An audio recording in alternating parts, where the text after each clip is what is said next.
Welcome to the What Really Happened radio show. The history the government hopes you never learn. Here is your host, Michael Rivero. And aloha, America. Welcome to our show today. It is Monday, September 2nd. We're on Labor Day today, which is kind of weird when you consider how many people are out of work in this country here. And I want to start off, first of all, with an apology for our Friday show. We were getting ready to do our broadcast when we got hit with one of the all-too-frequent power outages that we get here on the island of Oahu. And before the power actually went out, we were getting spikes and flickering and all kinds of problems. And we turned off all the computers not connected to the radio show, but we were trying to keep everything up and running if the power was going to stabilize, and it finally failed. And I spent most of this weekend fixing things that were broken by the power spikes and over voltages. Apparently, HECO had done some kind of a change to the lines down at the bottom of the hill, and they botched it, and it arced out and shorted, and there was all kinds of problems going on here. My router was pretty much wiped out, and I did have it on a surge suppressor, and something you may want to be aware of. You know those little surge suppressors you get at your office place that protect your equipment from spikes? They're only good for a certain number of spikes, and after that they fail. And that's something you may want to think about.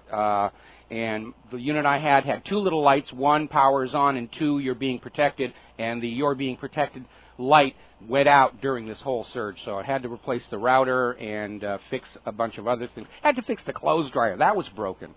So that is the reason we were not able to do a live show on Friday, but we're back here today on Labor Day, and we've got a lot of stuff to talk about. The phone lines are open, 800-313-9443, 800-313-9443. Manny's sitting in our control room, ready to answer the phone when you call on in. And obviously, the top story today continues to be Syria. And Obama had his little speech on Friday where a lot of people thought he was just going to haul off and declare war, and he came out and basically said he was going to yield to pressure to allow Congress to debate and vote on this. And we understand that one of the reasons he made that decision is he was talking to France's president. Oh, Holland, my mistake. Still don't have everything back to normal here. To France's president, who said that even though he was out there saying, I support action in Syria and so forth, he has now yielded to allow the French Parliament to vote on the action for the war. And, of course, over in France, their polls are showing as little support for another war as the polls in Britain and here in the United States of America.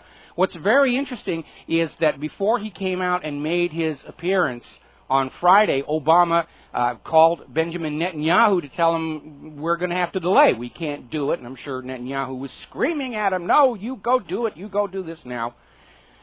And always we're seeing Israel keeps coming up in all the discussions, and they're not even bothering to hide the fact that Israel is a major promoter of your kids, your American kids, going off to war on Israel's enemies.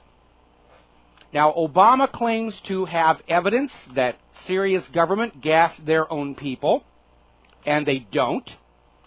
Their entire claim that they know it was Assad is still supposedly classified, but we already know what it is. Israel sent a delegation to the United States on Thursday and claims to have intercepted a single phone call which proves that Assad was behind this chemical attack. Now, you need to remember, and we posted the video to whatreallyhappened.com, where Netanyahu was out there insisting that Iraq did have nuclear weapons, that they were hiding their uranium centrifuges inside homes. They were spreading them all over the country so you couldn't find them, which tells us two things. First of all, Netanyahu was lying through his teeth because Iraq did not have nuclear weapons. And second, he doesn't actually know anything about how uranium gets processed, because you can't just have individual centrifuges hidden in homes. They have to be arranged in cascades, and those are rather sizable. So Obama claims to have evidence, but he did yield to the necessity of having Congress vote on the situation. And it's rather interesting because you're hearing the war hawks saying, oh, there's no question Congress will approve this. Congress will approve this. I'm sure AIPAC is calling up all the members of Congress and saying, you better vote yes, or we're going to cut your funding for your next election. And I'm sure the NSA is calling up everybody in the government that they've got dirty secrets on and saying, we'll make it public. Your little infidelities are going to be all over the Midnight Sun and the National Enquirer if you don't go along with the war agenda here. But the reality is that Obama is facing a very, very skeptical Congress on this, because ultimately everybody understands the official story that underlies this rush to war in Syria is that Assad was stupid enough to invite the UN chemical weapons inspectors into Syria, and on the day they arrive, unleash a chemical weapons attack, not against the leadership of the hired mercenaries trying to oust him, but against women and children and his own soldiers, virtually in front of where the inspectors were staying. And it just doesn't make sense. Assad is winning his war with conventional arms. He has no reason to use chemical weapons, and every reason not to use them, because he doesn't want to be invaded by the United States of America. The rebels, on the other hand, quite obviously, they've got a reason to launch chemical weapons attacks against the Syrians and frame Assad for it to open a pretext for a U.S. war. And everybody who thinks about this understands this. Now, call to keyboards, call to postage stamps, call to faxes and phones here. There are two things that you can do to pressure Congress to oppose this war. Now, it's true that most of the senators are not up for re-election next year. And they're going along saying, oh, by the time I'm up for re-election, those stupid Americans, they'll have forgotten all about the war. We'll wave gay marriage and abortion and all that other stuff at them, and they won't remember about all the bad decisions we made with the economy and the wars. But all the members of the House of Representatives are up for re-election next year. So you need to start calling them, because a war resolution has to pass both houses. Call, phone, fax, mail, email your members. You can go to congress.org to find out the contact information on your representatives, and just simply tell them this Syria war vote will be the deciding factor on which you base your vote a little over a year from now. And remind them that despite Obama's claim of short, limited action, this war in Syria will still be dragging on the end of next year, just as Iraq and Afghanistan are dragging on. Now, for all members of Congress, in fact, for anybody out there who is out there saying, oh, we've got to do war in Syria, we posted the PDF of the official United States military enlistment form to the front page of whatreallyhappened.com. You need to make a copy of that and print out a whole bunch of them and have with you, and as you go out to your various protests and stuff, anytime you meet somebody who says, oh, yeah, we got to have war in Syria, hand them the enlistment form. Just hand it and say that they have no moral right to call for an attack on Syria unless they are willing to go fight it themselves or send their own children into battle. And just say, we will not invade Syria unless members of Congress and their families are right there on the front line. If you want to lead us into war, lead us into war. But you're not just going to send us into war, especially on such a flimsy, obvious pretext here. Now, the White House is already having private briefings with the leadership of Congress, trying to hard sell them on this situation.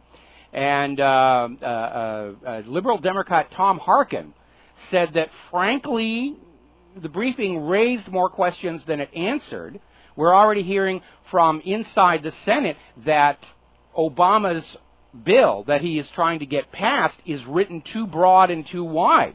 That Obama may be saying limited strike or, whatever, but the way the bill is written, it could be interpreted as a complete blank check on all-out total war into Syria.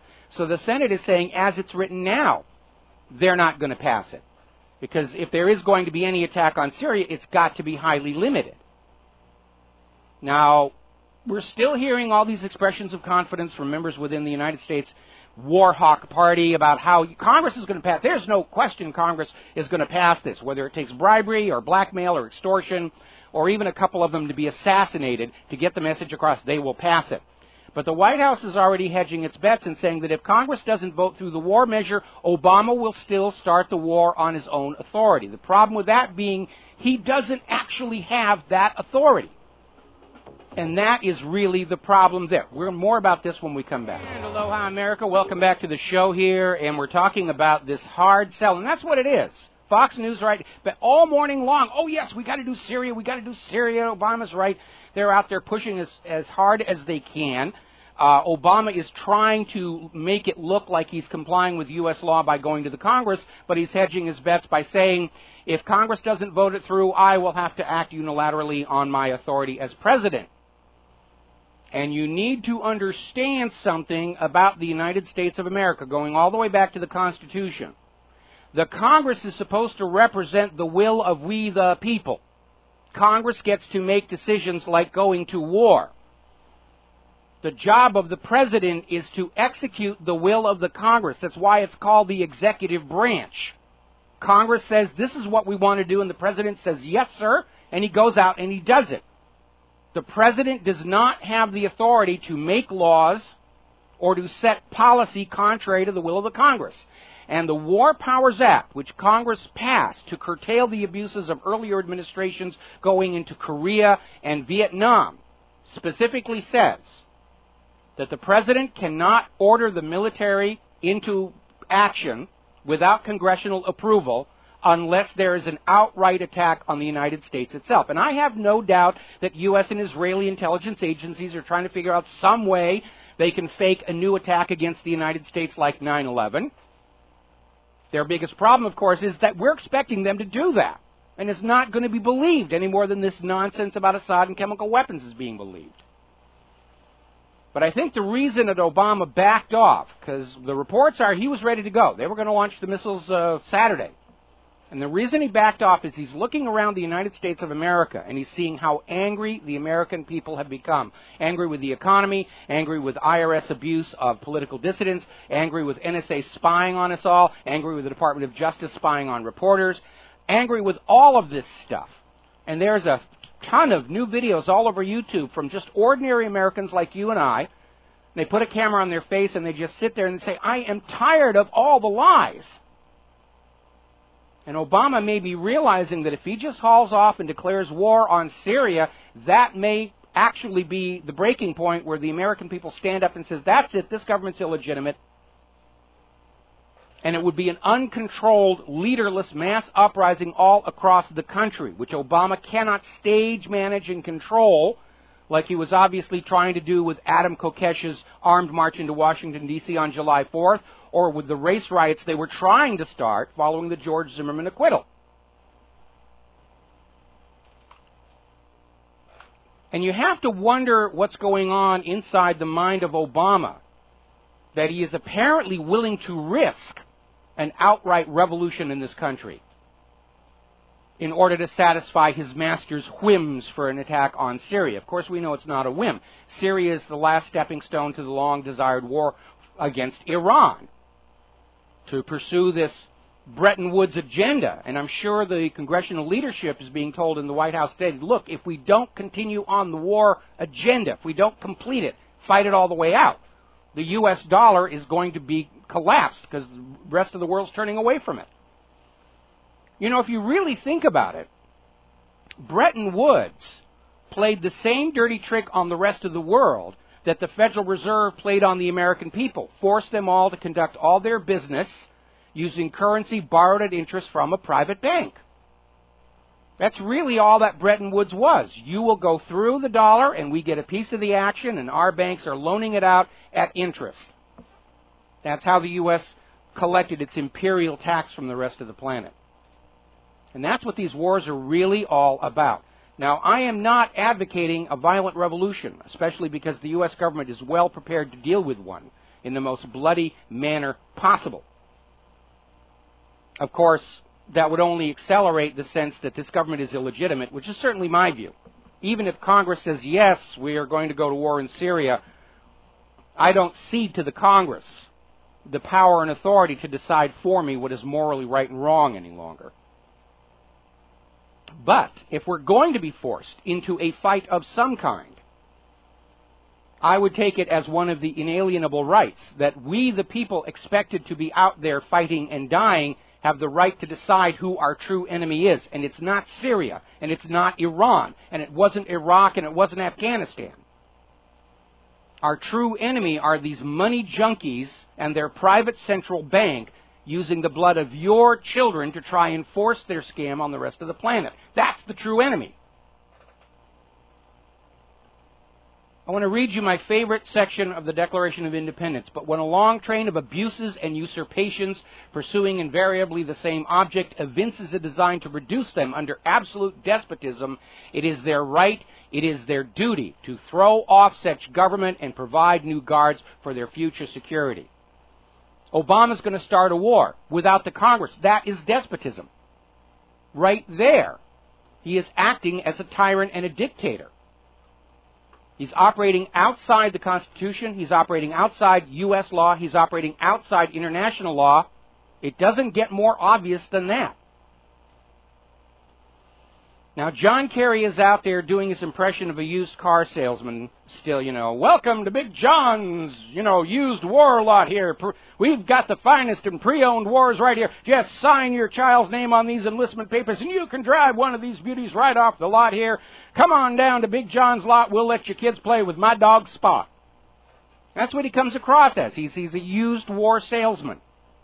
Cowboy hat, bunting, and the whole thing. They're just trying to get this thing out here. Kerry is now out there saying that samples from Syria tested positive for sarin. He's running all over the place saying, we tested positive. There was sarin gas used in Syria. Absolutely, we have to go to war.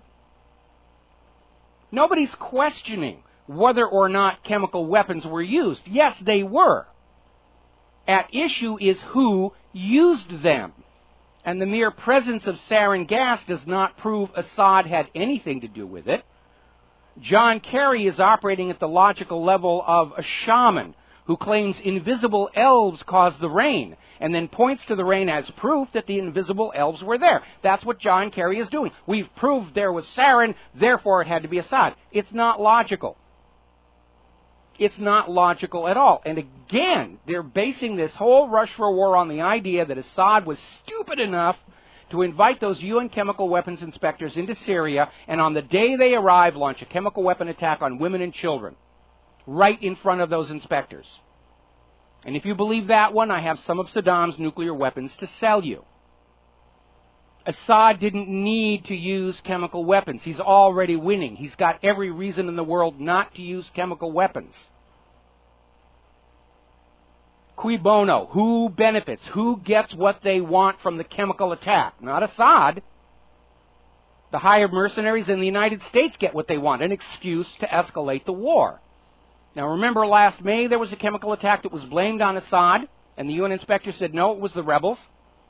Don't forget the emails that were leaked from that British defense company, Britam, saying there was a plan approved by the Obama White House to give chemical weapons to the rebels with which to frame Assad and justify the U.S. invasion. And now they're carrying forward on the plan. The people on the ground, the Syrians in Ghouta, are saying the chemical weapons were supplied by the Saudis and used by the rebels. The people who were there are saying it was the rebels.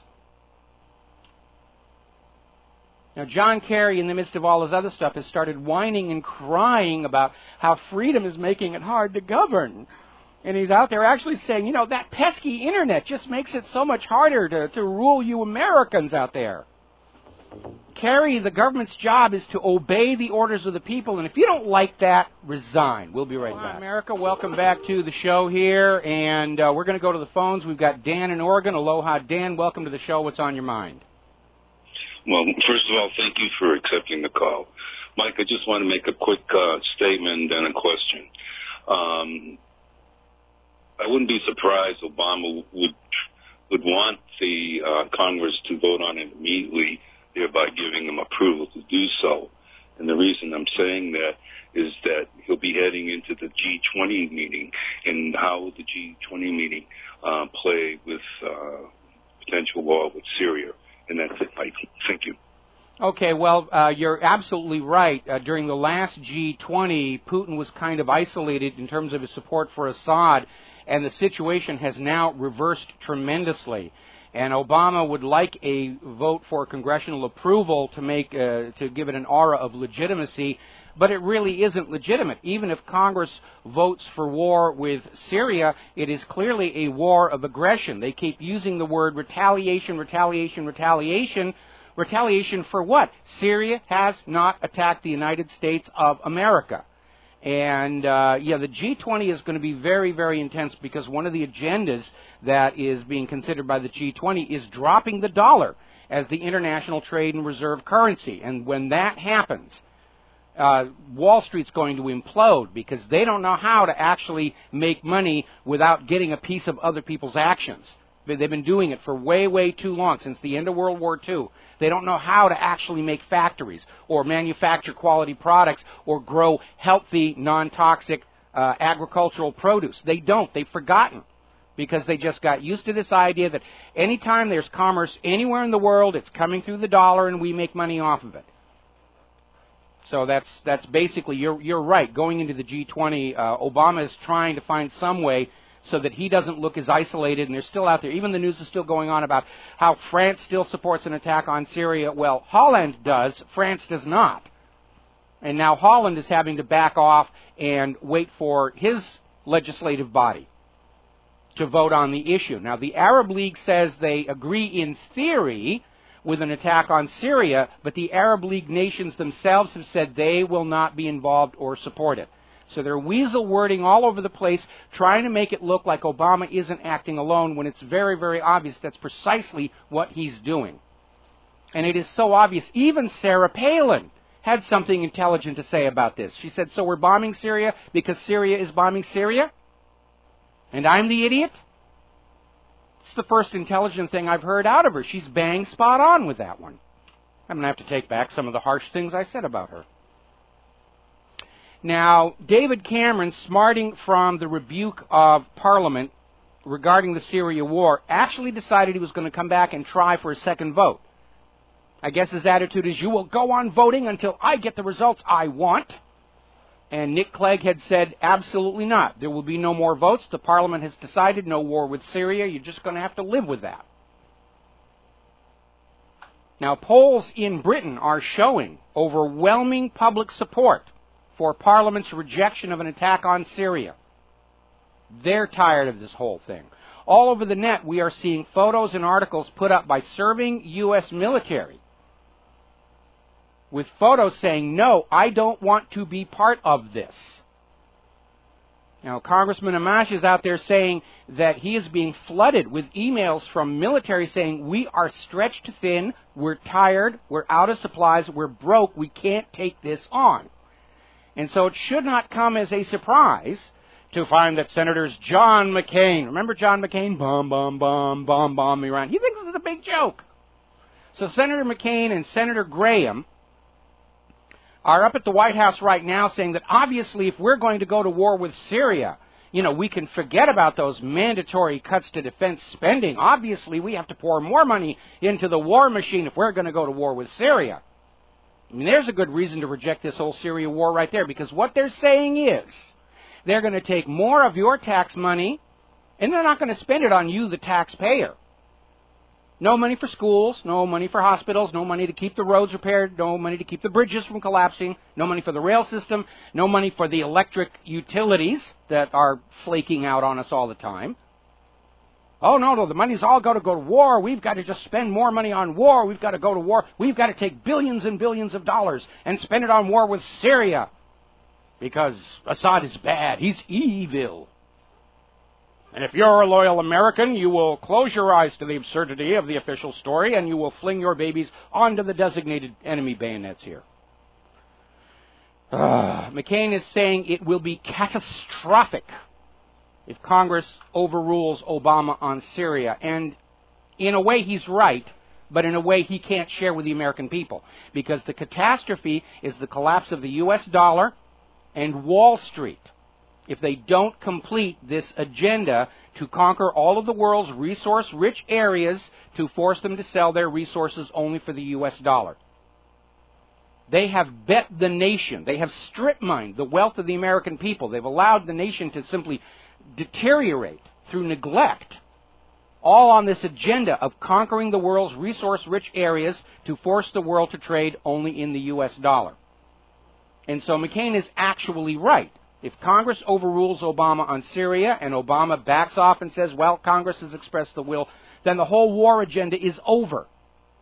And everybody internationally is going to start bailing on that dollar because they all know what is coming. And again, to Mr. McCain, the president doesn't issue orders to Congress. He doesn't make requests of Congress. He doesn't tell them what to do. Congress makes the decisions. Congress passes the laws, ostensibly representing the will of we the people. The president's job is to execute the will of the Congress. That's why it's called the executive branch. Congress gets to decide on war, not the president. And if McCain doesn't understand that fundamental aspect of our Constitution and the War Powers Act, he's too stupid to be a senator. Why does he keep getting reelected over and over and over again? Diebold, we guarantee the results.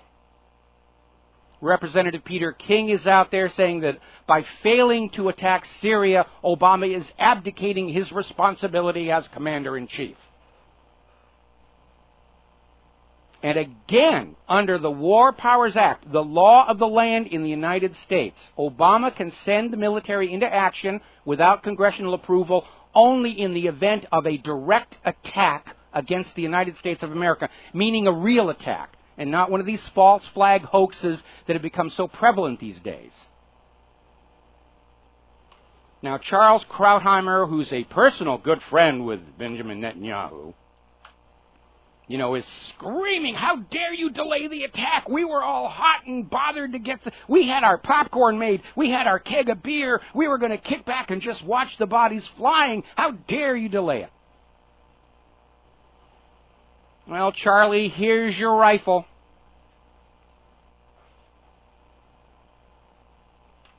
And again, go over to my website, whatreallyhappened.com, download that PDF of the official enlistment form for the U.S. military, print out a bunch of copies and have them with you. Anybody who stands up and says, yeah, we got to have war in Syria, hand them one. Say, fill it out, give it back to me. I'll be happy to drop it off at the Military Recruitment Center on my next round of errands downtown. And that will shut them up. It's very easy to call for war for profitability in your investment portfolio when you don't have to fight it, when your children don't have to fight it, when it's other kids, other families that you don't even know. You're not going to go to the funerals. You're just going to stay at home reading your stockholders report and giggling gleefully. Kerry is still out there saying that the president has a right to strike regardless of the congressional vote. No, he doesn't. Kerry is lying. The War Powers Act says no. The president can't go without the approval of Congress unless there's an attack on the United States itself, which tells you they're going to try something, because these people are desperate. They box themselves in, first of all, by screwing up the economy, and then deciding that simply going out and conquering the rest of the world was going to be the solution that would work best. And obviously that failed. Now, Kerry is out there invoking Israel again to encourage members of Congress.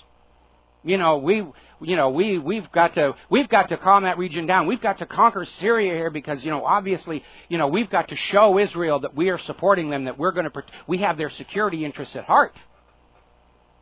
The White House is also jumping on that bandwagon, saying that attacking Syria will protect Israel.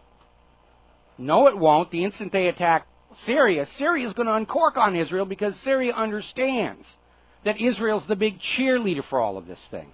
And as for people in the White House and John Kerry who are out there so worried about Israel, if you love Israel that much, please move there and take care of them directly and let the United States take care of the United States. We'll be back after America. Welcome back to the show here. And I just had to change the channel on the TV that we have here running in our studio because Fox News, it's just constant regurgitation. Syria, sarin, Syria, we got to kill, we got to kill. Okay, everybody here needs to take a copy of that military enlistment form that we talked about and just send it to everybody at Fox News and say, if you think this is a good idea, here's your rifle, here's your parachute, here's your day-glow jumpsuit, and we'll call Assad and tell him you're on the way.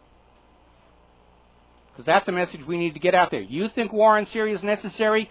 Go. Have fun. Send postcards. Now, one of the most bizarre arguments for the Syria war that we are seeing show up all over the place is this idea that if Obama doesn't attack Syria now, he will lose credibility and respect, because the main reason they're saying we have to attack Syria is we said we were going to do it. They crossed the red line, and the United States' credibility and respect depends on our reacting to that red line, even though we all know it's a complete lie. But that's the excuse. If you don't attack, America will lose respect and credibility with the world. Well, the United States, or at least the United States government, doesn't have any more credibility or respect. They're settling for fear. You can't make the other countries of the world respect you, but you can make them afraid, which is what the U.S. is trying to do. And again, the whole excuse for the Syria war is just so obviously illogical. Apparently, Washington, D.C. has greatly overestimated the degree of dumbing down accomplished by those state-controlled public schools. We are clearly not as stupid and easily led as they hoped that we were going to be. A reminder, protests are continuing and will continue.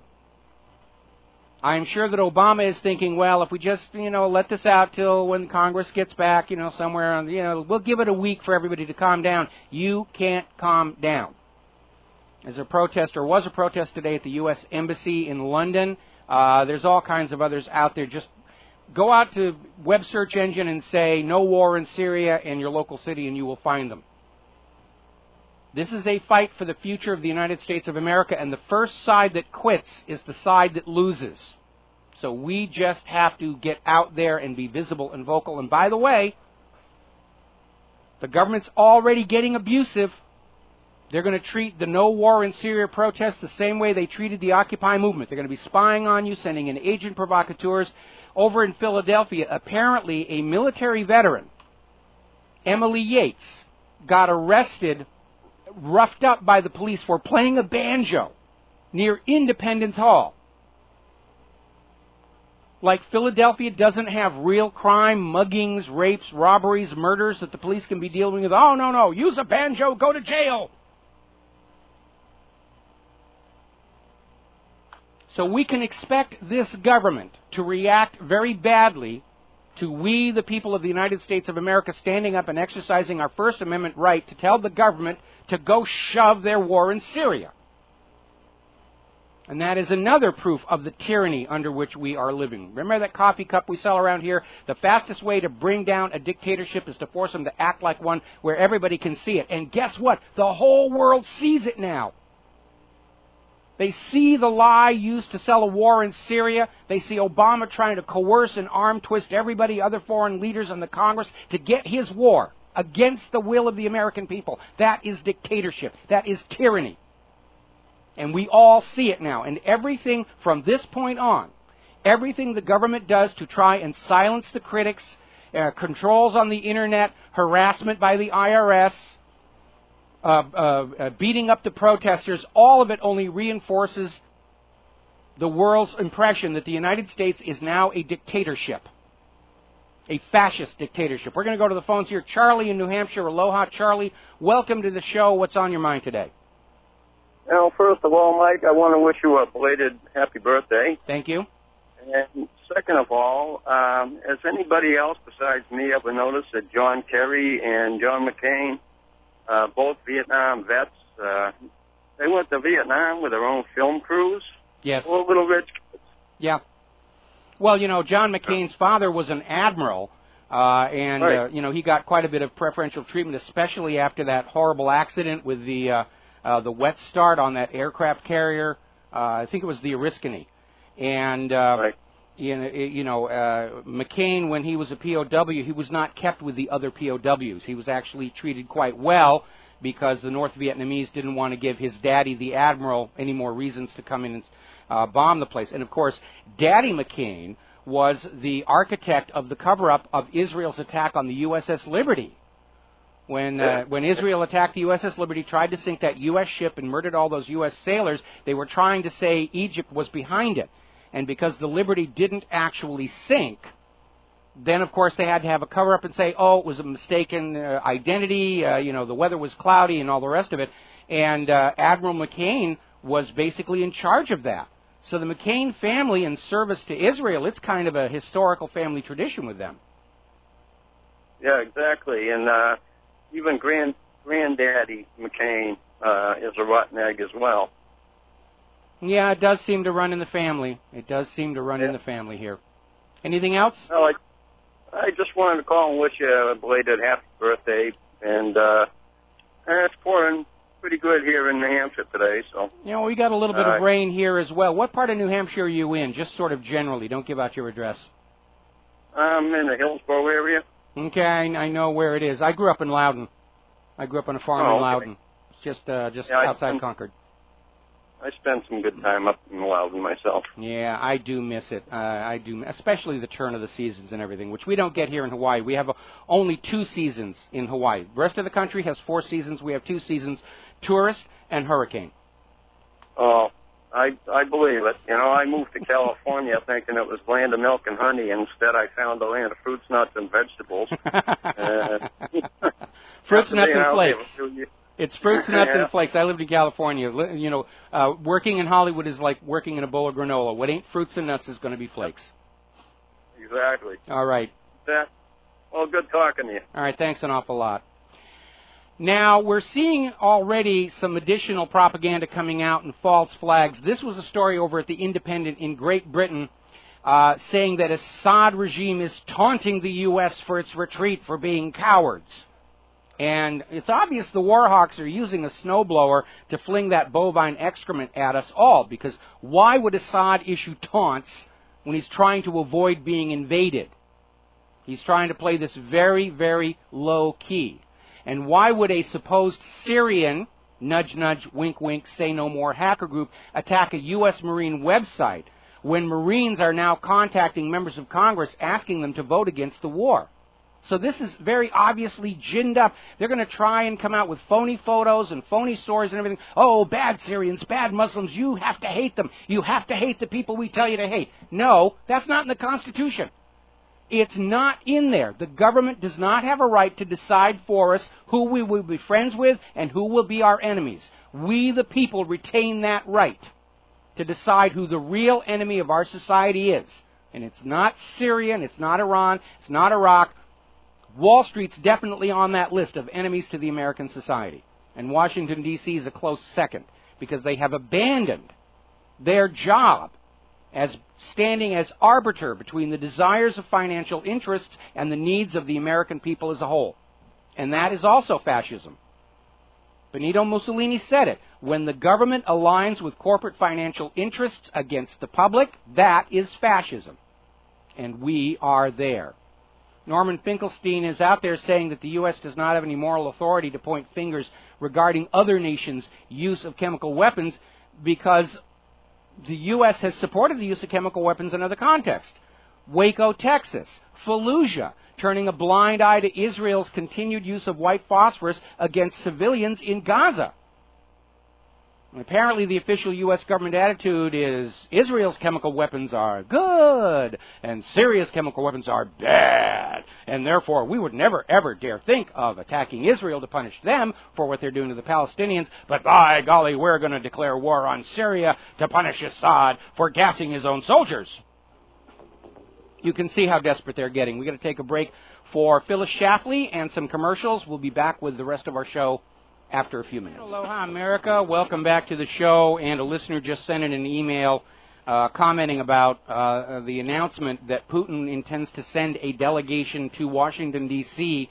To speak to Congress about the utter absurdity of this claim that Assad used chemical weapons. And the listener's comment was that he's expecting Israel to do something to derail that. And certainly that's true. I'm expecting Israel to launch an attack against one of the U.S. warships and claim that was Syria. They could even use a nuke and claim that Syria got the nuke from Iran to get the war going. They're desperate. And I think if there's anything they're coming to understand right now in the bowels of power in Washington, D.C. and Tel Aviv, it's that they've lost the ability to start a war with a big steaming pile of bovine excrement. And they either need to get the whole thing going now or it's all over. Because even if they go into Syria, nobody's going to buy any stories about Iran or Hungary now that they've gotten rid of their private central bank, or Venezuela or any of these other countries that have to be invaded to complete this Bretton Woods agenda. So the people who are behind this war agenda, they're going for it all, and they will do whatever they think they need to do, set off a nuclear bomb. And we have to expect the worst.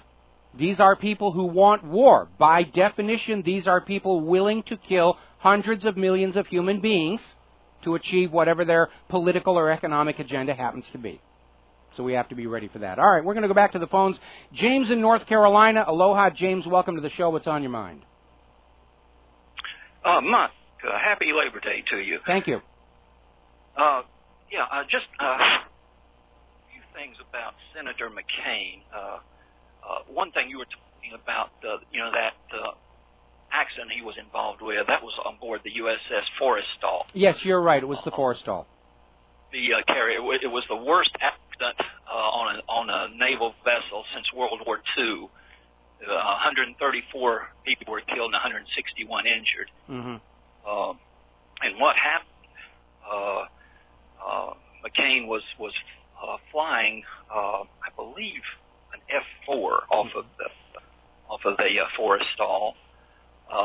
His plane was not involved in the fire that got started, but he was very rapidly taken off of that ship. I think within 24 hours after that, I think his dad or some higher up in the Navy got reassigned very quickly. Yes. But a couple of other things about McCain. Well, before you go on from that, my understanding of the story is that the pilots of the F-4 love to do a trick called a wet start, where they would spin up the engine and hit the fuel and wait a few seconds before they turned on the ignition, so they'd get a big flash of flame out the tail that looked really manly. And McCain did this, and it hit a stack of the Zuni rockets that were on the deck being loaded by the Orties on the plane behind him. Those fired off, and that's what caused it all. You know, there are varying accounts, and I don't know if the official account was accurate or if it got changed, but there are various accounts of how that happened. So, you know, who's to say about, you know, what McCain's involvement in it was. But a couple of things regarding McCain. Arizona, probably one of the most mobbed up states in the Union, probably second only to New York and New Jersey. And Kane and his wife both have all kinds of connections with the mob. And I would not doubt that Obama has got the goods on McCain. I mean, big time. And, well, probably McCain's got some of the goods on Obama. We know that when he was still running for Congress, the NSA was spying on Obama as well.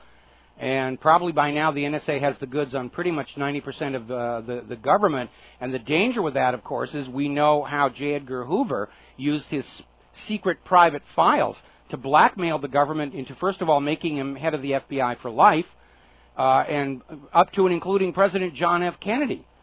You know, Hoover called his office the seat of government. That's how arrogant he was with his power. And so the idea that the NSA, which is not an elected body and has no civilian oversight, is exerting this kind of control over our government is very, very alarming. Yeah. Well, I just thought I would mention that because I think there is a lot of blackmailing going on right now. I'm sure. They're pulling out all the stops to get the war wagon back on track, because if the war collapses and they haven't conquered all the world's resource-rich areas, the party's over. And I don't want to go through an economic collapse of the United States, and I don't want to go through a nuclear war, but if I'm going to have to pick between the two of them, I would go with the economic collapse, because that's going to hit the money junkies, whereas a nuclear world war hits the rest of us. Yeah, well, we can only hope that we get option B. Yeah. Anything else? No, that's it. All right, thanks an awful lot. James, we're going to switch over to Art. Aloha, Art. Welcome back to the show. What's on your mind? Hey, Mike, let's talk about morality here for a second. You know, really, really just irks the living bejeebies out of me when I hear these politicians get up there and talk about the moral high ground. What's the moral and the ethical thing to do? Hey, Washington, you know, I was proud to put the uniform on back in the 1980s, and I was very proud to wear it. You know, I thought I was really doing a great thing there.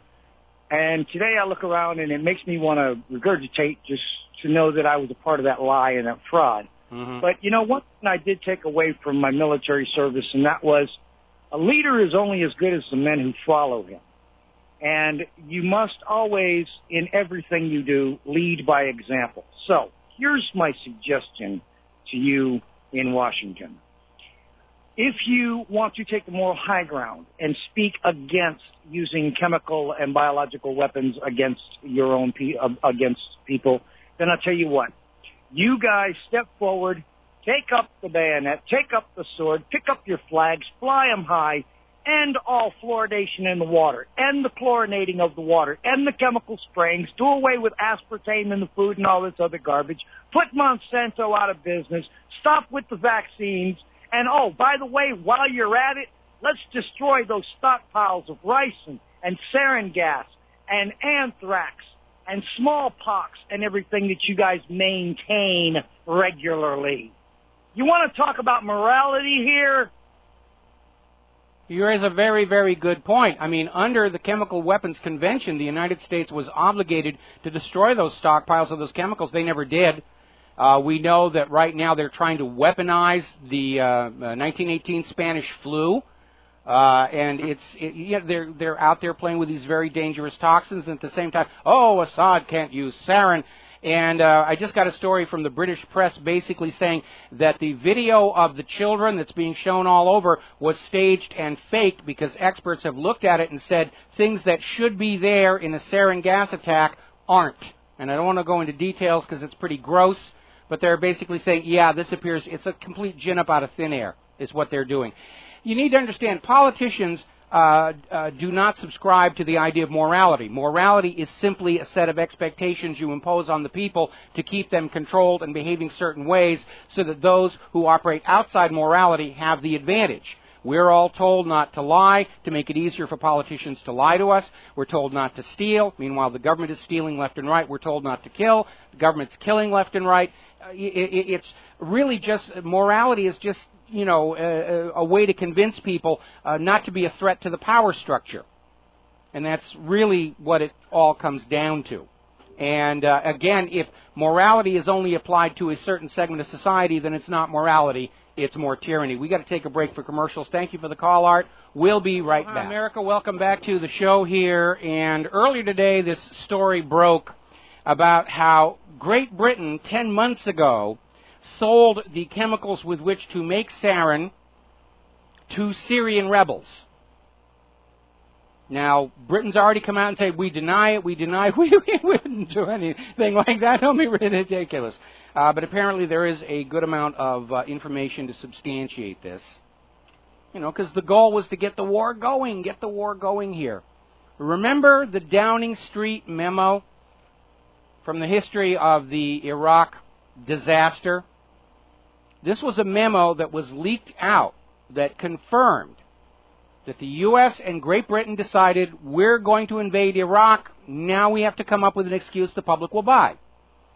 And the Downing Street memo was major news here in the independent media for an entire month before the corporate media deigned to finally notice and acknowledge it, because it was very obvious this was a story. This was an important piece of the puzzle as to how the Iraq war was ginned up. And it was all over the internet, all over the blogs, and finally the corporate media reached the point of saying, we're going to have to talk about it, or it's obvious we're trying to keep it a secret. Of course, after 1 month, it was kind of already pretty obvious they were trying to downplay that. Remember phony Tony Blair's dodgy dossier that came out and said, Iraq has this, Iraq has that, Iraq has whatever. And it turned out Tony Blair's office had found a 12-year-old student thesis, a college student thesis, on the state of Iraq's military. And 12 years means it was the state of Iraq's military before Operation Desert Storm. It was hopelessly outdated.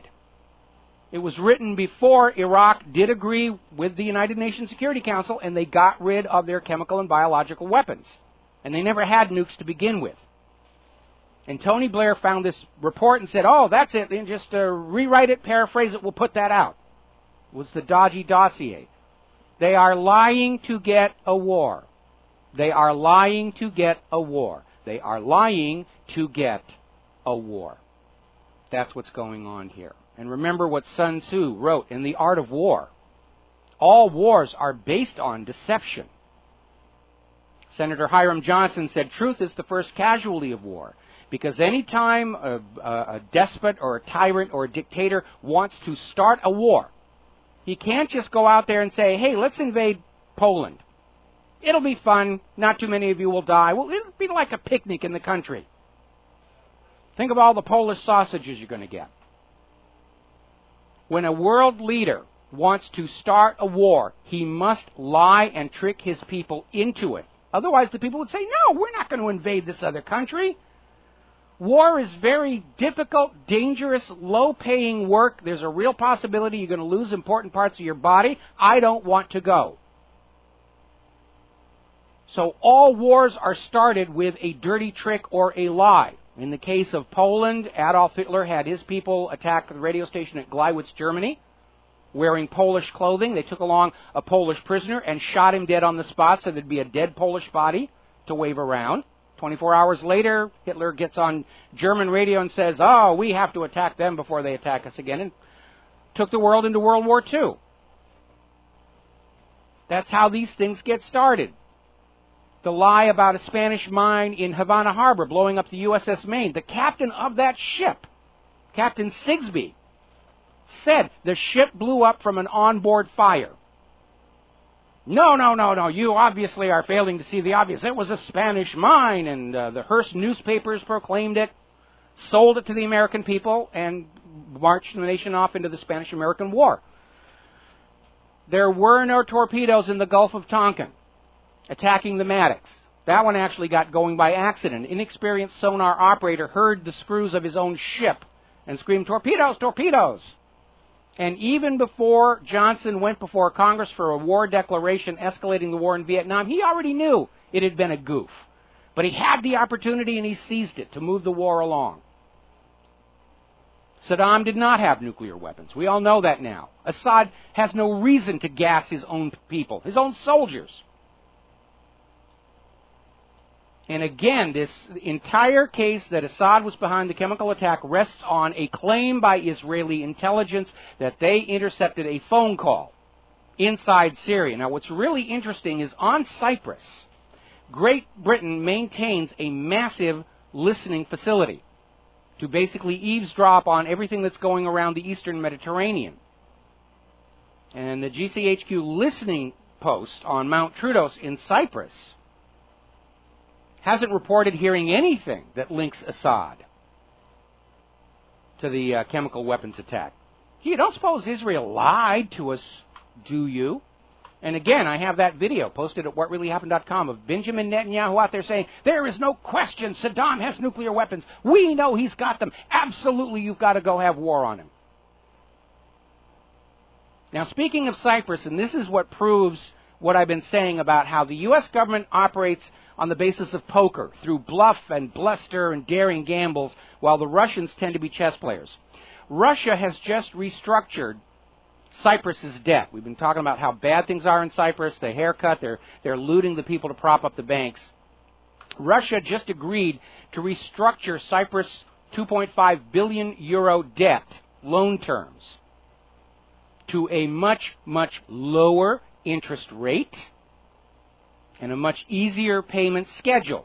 The quid pro quo was Cyprus would agree not to allow any of its airfields to be used for an attack on Syria. So Obama's playing poker, trying to bluff us all into war with Syria. Putin is playing chess and just checkmated him. And this is the reason, by the way, that the United States just announced they're sending the Nimitz carrier and its battle group to Syria, because now they've lost all the airfields in the region available for short-range aircraft. Jordan just said, no, you can't use our airfields. And Israel would be risking reprisal by allowing the U.S. to stage out of their airfields. They may do it anyway. U.S. could certainly stage out of Iraqi airfields, but losing Cyprus was a major, major blow. We're also hearing today that Russia has informed their forces in the Eastern Mediterranean to be prepared, to be on alert for a possible serious confrontation. And I don't think Putin is bluffing, because Putin understands the United States of America is trying to gin up World War III to get out of this financial mess, just like they did for World War I and World War II. Crash of 1907, World War I. Crash of 1929, World War II. Crash of 2008. Look how many countries the United States has invaded. And now they're openly talking, oh, it's a world war, it's a world war. Now, Putin remembers how close the Nazis got to Moscow in big mistake number 2. And so he is thinking prudently and wisely, if he's going to have to go to war against the United States, better to do it far, far away from Russia itself and not wait for them to be marching within 20 miles of Moscow. Now, Turkey's opposition government is opposed to a Syria strike. Erdogan, of course, is the complete other way. Oh, yes, go in there, take out Assad. Don't stop with the chemical weapon. Go in and take out Assad, topple him. Germany will not take part in the Syrian attack. NATO is not going to be involved. They want no part of it. Now, despite Hollande saying that he was going to ignore the polls of the French people opposed to Syrian war, France is now saying they're going to wait to see what the U.S. Congress does before they do anything more. This would allow Hollande to basically back out and not even risk a humiliating defeat in the French legislature. Netanyahu's already out there saying, oh, it's a very low probability Israel will be drawn into the Syrian fighting, where really it's got nothing to do with us. And if you believe that one. All right, we got to take a break for commercials. We have phone calls waiting for when I get back, and we'll be back in America. Welcome back to the show here. We're going to go back to the phones. Terry in Florida, aloha. Thank you for being patient. What's on your mind today? Aloha, Mike. Hey, good to talk to you. I miss Hawaii. I got a question for you. But first, kind of a comment. I think even if Congress votes for this attack, it's still unconstitutional. I agree. Don't see where the Constitution, I think it's for defense. It wasn't set up just to slap somebody around for a little bit. But anyway, back in after 9/11, Congress gave the president all these powers under this emergency declaration. And I read where Obama just renewed that for another year. So they're bypassing the Constitution with all these new laws. So technically, he does have the authority to attack anybody, kill anybody, and do anything he wants at any time. Is that not true?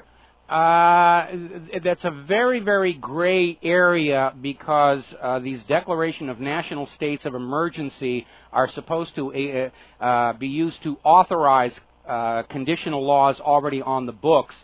But we've seen with the executive order and these declarations, the president is operating outside the rules of those particular devices. Congress is supposed to hold him to it, but obviously they're not doing it. Although I'm hearing from some sources that if Congress votes down the Syrian war and Obama goes ahead anyway, there will be impeachment proceedings launched against him.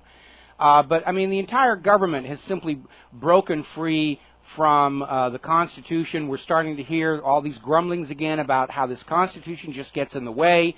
And really, we need to get rid of that in order for the U.S. government to operate more efficiently, kind of like the Nazis. When the Enabling Acts came along, suspending all the civil protections for the German people, the Nazis proved to be wonderfully efficient, but I don't think we want that here in the United States of America.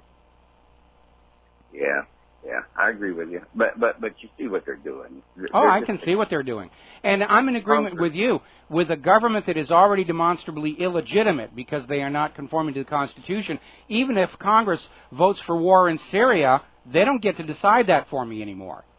And it just proves Congress got bought or blackmailed into going along with the war agenda. But the entire world is looking at the United States right now as clearly a rogue operator out there trying to save a failed economic model with a world war. And everybody knows it.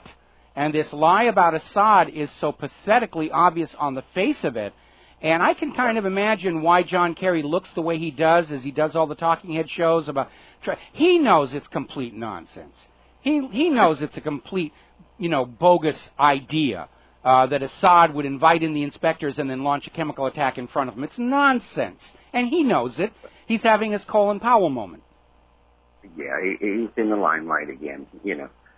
Well, that's it. That's all I wanted to say, Mike, is either way these people go. And what do you think? You think Congress will actually pass this? I really don't know. Obviously, McCain and Kerry are saying, oh, there's no question Congress will pass it. I'm hearing from a lot of people in Congress, no, they won't. But the unknown factor, of course, is AIPAC is calling all of their pet Congress critters, saying vote yes for it or you get no more of our money for your reelection. And certainly the NSA is calling all members of the government that they have dirt on and saying vote yes or your indiscretions will be on the National Enquirer within a fortnight.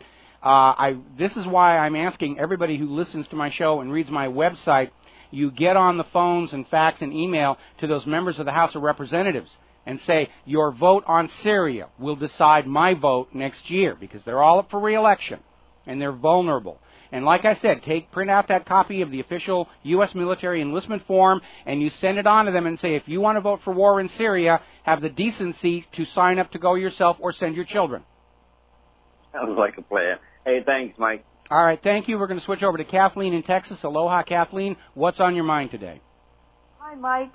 I think that it's clear that none of the world governments have any potency, and that what we're really witnessing is the legitimization of the UN and NATO, or the further legitimization of those two organizations, and which are the enforcement arm of the would-be royalist shadow government. Well, I would have to disagree with that, because NATO has already said they will not get involved in this Syria operation, and they're not going to be able to get any kind of a war resolution through the United Nations Security Council because Russia and China are going to veto anything that could in any way be interpreted as authorizing military action.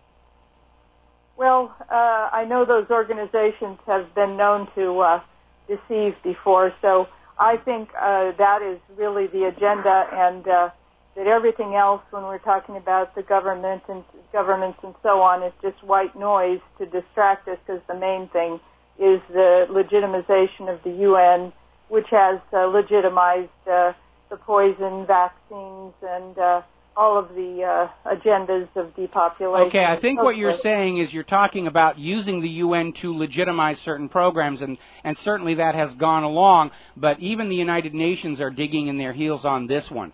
The Security Council will not pass a resolution. Remember, the General Assembly voted to basically recognize Palestine as a state, despite all the screaming and crying from the United States and Israel. So I think the United Nations is starting to pull back. I think the same thing is going on in the UN that's going on around the world. Everybody is waking up to the reality of what's going on. They understand that what they think the world is all about is just a carefully crafted illusion, and it's all crumbling right before their eyes. And the reason that I think there's such a push for this war in Syria is that there's that segment of the U.S. government that still wants to go on believing that they can start a war and just sucker the American people along with it at any time. The corporate media is still trying to prove desperately that they're in control of the minds of America and can sell a war to the people whenever they're wanted, because if they can't anymore, those big budget advertisers are going to disappear. I mean, over here at WhatReallyHappened.com, we have a bigger audience than CNBC. But CNBC still has the big ticket advertisers funding their operation. Over here at What Really Happened, of course, you know, we're on donations, and we're on a very, very small budget. You can tell that looking around the room on this camera here. But that big budget advertising money into those corporate media outlets is going to vanish on the day when those advertisers and those corporate interests realize the corporate media isn't calling the shots anymore in the American culture.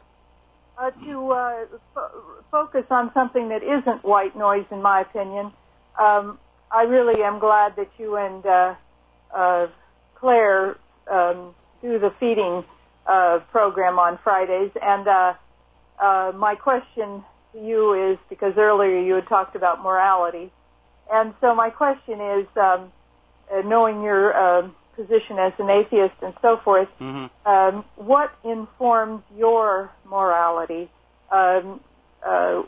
what makes you decide personally in your life what is good and what is not good? Well, it's simply very careful consideration about what optimizes the functioning of any human society. And I think anybody who sits down and thinks about it is going to come up to pretty much the same conclusions. You shouldn't be stealing what doesn't belong to you. You shouldn't be killing each other. You shouldn't be lying. And I think these are pretty much universals. But again, as I was telling that other caller, for morality to be morality, it has to apply to everybody. And when you have a society in which the lower classes are told, don't lie, don't steal, don't kill, by an upper class that does on a regular basis, that's not morality, that's dictatorship. But also, historically, all elements of society have broken all of those rules. So but I am very glad that you and Claire do that, and I think that on further examination historically, that you would agree with me that there is a duplicity in all levels of society.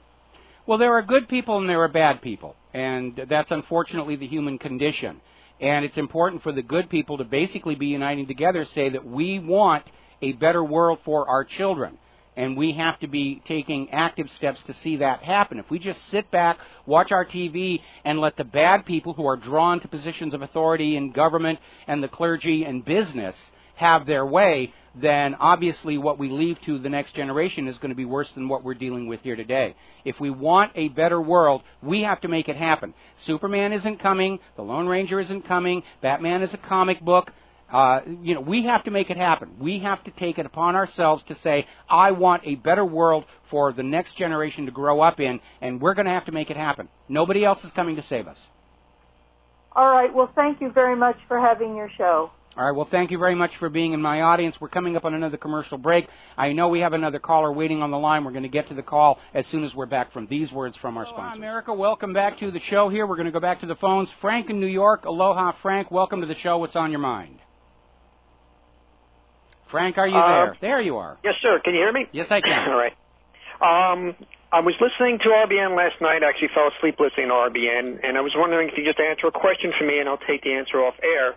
I woke up and I heard the host talking about that Netanyahu was already selling oil contracts in Syria. So I didn't know if you had any info on that or not. Yeah, we talked about that a while back. They've already signed contracts for oil development and exploration in the Golan, which is still technically Syria. But obviously Israel is looking forward to simply claiming that land as their own and selling off those resources. Okay, so it is true. It is true, yes. All right. Thank you, sir. All right. Thank you, and we're going to switch over to Peter in Los Angeles. Aloha, Peter. Welcome to the show. What's on your mind? Yeah, hi, Michael. Happy Labor Day. Thank you.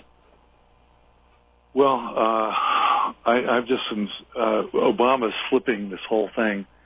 It's an unexpected opportunity. It's very cynical, done by Obama, but flipping it to Congress because you know what? They're so confident that the Israel lobby has Congress by the short hairs, which of course you and I know they do. Mm-hmm. That he can flip it over, and that just relieves him of all, and they'll comply.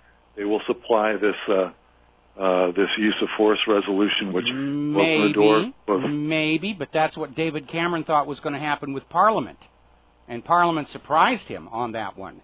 And the reason I'm telling everybody to contact the members of the House of Representatives and tell them that your Syria war vote will be the deciding factor for me in next year's election, because those representatives are going to be realizing it doesn't matter how much money AIPAC gives them for their campaign. If the voters are voting for representatives on the basis of the Syria war vote, then they're going to have to vote no, or they're out of the race anyway, no matter how much money AIPAC gives them. That's the weak part in Congress right now, is that House of Representatives, because they're looking at that choice between not getting the votes of the people close enough to allow vote rigging to take over. All AIPAC's money and all the vote rigging in the world will not reverse a landslide against them. and you need to convince them that that's what's going to happen. If they vote for war in Syria, there will be a landslide against every single member of the House of Representatives who votes in favor of a war resolution. Well, Michael, I routinely contact today. Just before I called you, as a matter of fact, I emailed my representative, who is but nevertheless, we've all lived through this several times before, and all these use of forces, and they've got a lot of money, and they're owned, and what you're saying provides a glimmer of hope, but I see it as only a glimmer. Well, but let's move forward on that, because, I mean, very obviously, Washington, D.C. thought they were going to replay the Iraq WMD hoax and be believed, and it didn't. The rest of the world has pulled away and said, we're not going to have anything to do with this. Overwhelming opposition in the American people. We're hearing opposition in members of Congress. And I think the outcome of our current situation cannot be based too heavily on the fact that they got away with it before, because as Zbigniew Brzezinski says, we're in the middle of a global political awakening where the people of planet Earth are all waking up at the same time and realizing what the true nature of their government and banking systems are. And so I think there's more than a glimmer here. But again, it's going to happen if you go out and make it happen and just contact your members of the House of Representatives and say, your vote on the Syria war will decide who I vote for in next year's midterm elections. And I'm not voting for anybody who votes for war, period, end of discussion. And that puts them in the place of having to choose whether they'll accept the AIPAC money and risk being voted out of office in an overwhelming landslide, or defy AIPAC, vote the legal, moral, ethical position opposing the war in Syria, and hope that the public will be able to vote for them in enough numbers to overcome AIPAC funding their opposition, which is what AIPAC will do.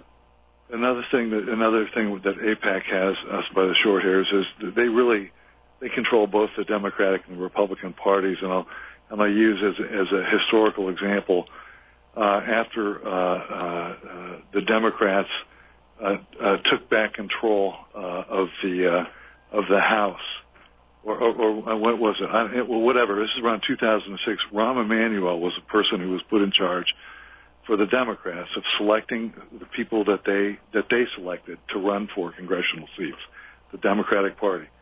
And even though they had returned to power in Congress, just simply based on anti-war sentiment in the country, the whole democratic structure of the Democratic Party was based around picking candidates who would go along with the war. I understand that.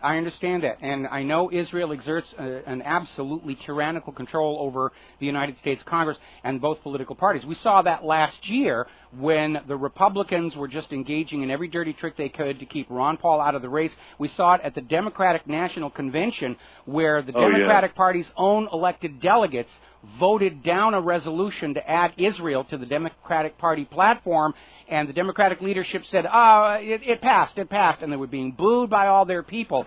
And the difference here today is, up until now, most Americans didn't realize the hand of Israel was on the throat of the U.S. government, but now they do. And everything that Israel does to try and force their will on the American people and the American government from this point on, people are going to be looking for it. They're going to see it. And so, again, I don't think that we can rely too heavily on past history to forecast what's about to happen here. Because, again, Cameron went into the Parliament thinking it was going to be a slam dunk, and he got, slammed in his face. Holland is now looking for a way to avoid even going to the French legislature for a vote, because the polls are overwhelmingly against this. We're in a completely new political reality right now. And so I see it as more than, well, I hope I'm right too, obviously. But again, everything they're doing to push this war agenda only undermines their credibility and their authority and their legitimacy. The U.S. government is seen as illegitimate by a growing number of the American people. And again, there's all these videos pouring onto YouTube by ordinary Americans who just put up a camera, sit in front of it and say, I'm tired of the lies. I'm tired of this government serving everybody else but the American people. They're fed up. And I think because of that, if we can get Americans to contact their House of Representatives and say, I'm not voting for you if you vote for this war. because that will put the representatives looking at one of two outcomes from next year's election. If they take the AIPAC money, they'll most certainly lose their office by voting for war in Syria. If they don't take the AIPAC money and vote against the war in Syria, they still stand a chance of re-election. Okay? Because that will be a very popular position in next year's election. I voted against the war in Syria. And so by putting it in those terms to the members of the House of Representatives, and it's simply this: you can vote yes for the war, take the AIPAC money, you're going to lose your re-election anyway. Or you can vote against the war, ignore AIPAC, and probably the grateful American people will vote you back into office because you did take a stand against the war.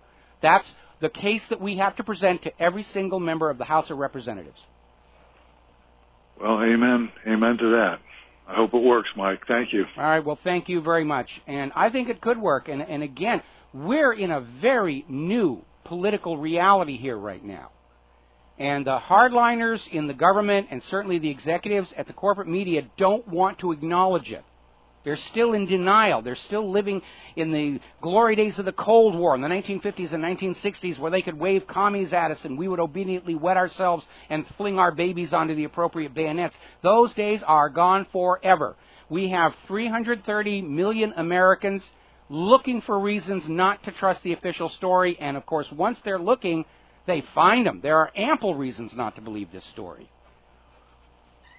And right now, Obama is running the risk of completely delegitimizing the entire federal government in the eyes of the American people if he persists in this war policy. That's why he's trying to cloak himself with Congress. But if he doesn't get that vote in Congress and he moves forward with the war, you're going to have a lot of very angry Americans saying, okay, this government doesn't represent the American people. It doesn't take the needs of America as its highest priority. It's time for it to go. We'll be back after Phyllis Shapley and some commercials. Aloha, America. Welcome back to the show here. And I just put up a story at whatreallyhappened.com that is a ranking of pro-Israel financial support to members of Congress. And not surprisingly, those Congress critters who are making all the rounds of all the news and talking head shows right now are right up there at the top of the list. McCain got $771,000. It's a lot of money. Yeah, sure, I'll send other people's children to war for $700,000. Can't even imagine that much money here. Now, before we took all the phone calls, I was talking about the story about how Netanyahu is saying it's a low probability Israel will be drawn into the Syria fighting. And we know that is consistent with the polls inside Israel, which are heavily in favor of the United States going to war against Syria, but very much opposed for any of those very precious Israeli children having to fight this war. Maybe, maybe not, because right now, Netanyahu is just furious that Obama backed off from the immediate attack. And Netanyahu, despite the pressure of AIPAC, may not be willing to gamble that Congress is going to sanction this. And if Obama just starts the war without the permission of Congress, the backlash here in the United States of America could derail it. So I am very much expecting Israel to try and do something to kick off the war. They could launch an attack against some of the U.S. warships and claim it was by Syria. They could drop sarin gas somewhere here in the United States of America and say, oh, see those evil Syrians, they're doing it. Or Israel might just decide to go off and attack Syria itself. Wednesday would be an auspicious day. It's Rosh Hashanah. And then, of course, Syria would counterattack and Israel would scream, oh, Syria's attacking us, Syria's attacking us, come to our rescue. And, of course, the U.S. government would say, oh, we have to protect our ally in the Middle East here. And the U.S. is already committed by treaty and by various declarations that they will support Israel in any war, even if Israel starts it.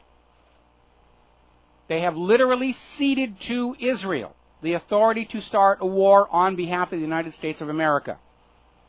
And I think it's an absolute guarantee that Israel is not going to leave this war in Syria up to the Congress and the American people. They're going to do something.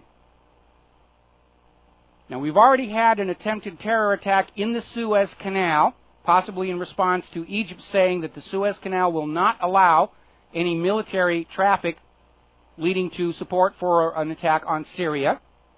That terror attack didn't work. Somebody attacked a container ship because some parts of that Suez Canal are very, very narrow. You sink a container ship at the right place, you can basically shut the whole canal down.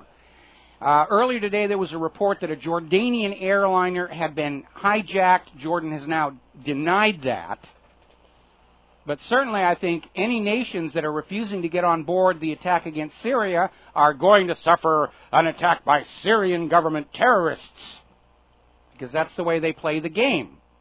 Except, of course, we know that's what they do.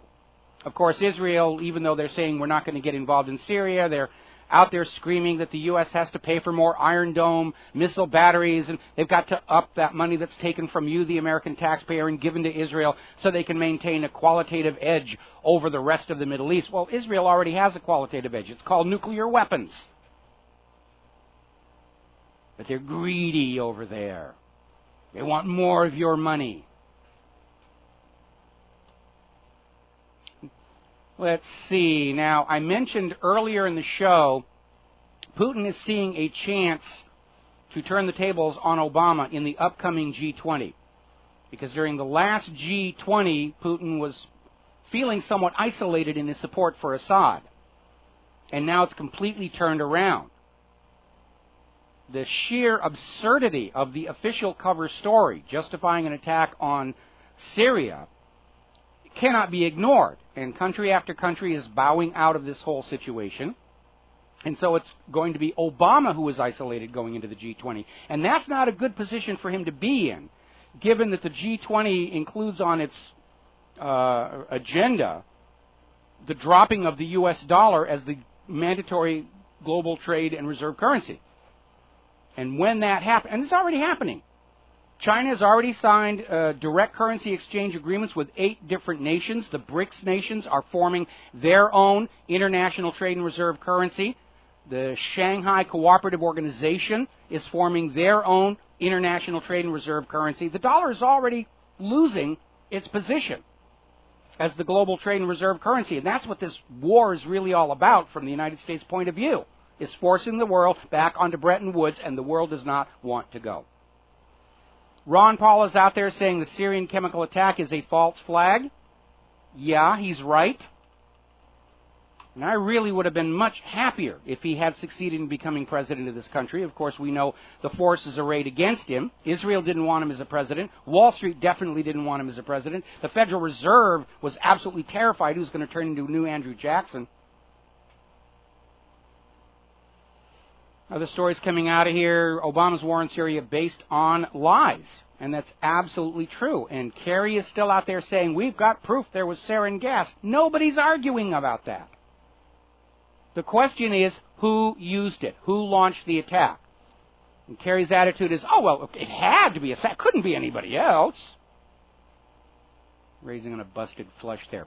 Meanwhile, the Egyptian government, possibly inspired by Hungary's move to simply kick out the IMF and go back to a government-issued currency, the Egyptian government has halted negotiations with the IMF.